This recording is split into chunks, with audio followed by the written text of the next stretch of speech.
చనిపోయారు, అది అనుమానాస్పదంగా అని చెప్పి నాకు తెలియడంతో నేను వెంటనే ఇక్కడ రాజమండ్రి గవర్నమెంట్ హాస్పిటల్కి రావడం జరిగింది.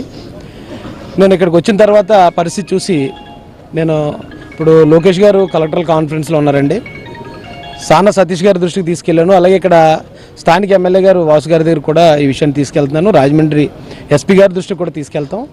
ట్రాన్స్పరెంట్గా ఎంక్వైరీ జరిగి చాలా యాజ్ ఎర్లీ యాజ్ పాసిబుల్ దీనికి కారణం ఏంటనేది ఇది బయటికి తీసుకురావాల్సిన అంశం ఇది. ఎందుకంటే ఇది మత రంగు పులుముకుని చాలా సెన్సిటివ్ ఇష్యూ, ఇది ఇమీడియట్గా ఇది రాష్ట్రాలకు అంటుకునే ప్రమాదం ఉంది. కాబట్టి దీని మీద వెంటనే ప్రభుత్వం నుంచి పోలీసు నుంచి వెంటనే దీని మీద చర్యలు చేపట్టి దీనికి కారణం ఏంటనేది బయట తీసుకురావాల్సిందే నేను అందరిని రిక్వెస్ట్ చేస్తున్నాను. నేను అలాగే ఇప్పుడు వెళ్ళి ఎమ్మెల్యే గారితో మాట్లాడతాను, ఎస్పీ గారితో కూడా మాట్లాడతాను.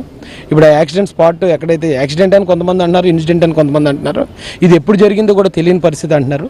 ఒకసారి అక్కడికి వెళ్ళి ఆ సిచ్యువేషన్ కూడా నేను ఒకసారి పరిశీలించి పోలీసు వారి దృష్టికి కూడా తీసుకెళ్ళి దీని మీద ఇమ్మీడియట్గా దీనికి సంబంధించిన నిజాలు ఏంటో బయటికి వచ్చే విధంగా నేను ప్రయత్నిస్తాను. అలాగే ఇక్కడ ఉన్న పెద్దలు, క్రైస్తవ పెద్దలు చాలామంది ఉన్నారు, వారి ప్రయత్నాలు వారు చేస్తున్నారు. ఏదేమైనా ఒక గొప్ప వ్యక్తిని ఈ రోజున క్రైస్తవ సమాజం కోల్పోయింది.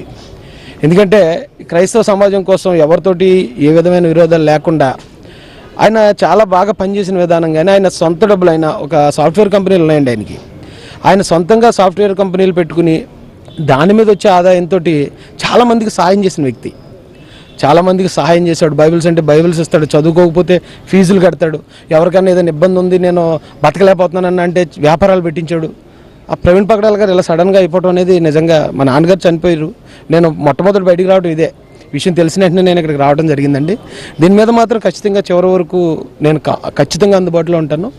ఆయన వెనక మా సోదరుడు, నా మిత్రుడు వెనక ఆ మృతి వెనుకున్న కారణాలు ఏంటో త్వరగా ప్రభుత్వం ద్వారా దీన్ని బయట పెట్టించే విధంగా నా వంతు ప్రయత్నం నేను చేస్తానని తెలియజేస్తానండి. Thank you so much. Thank you.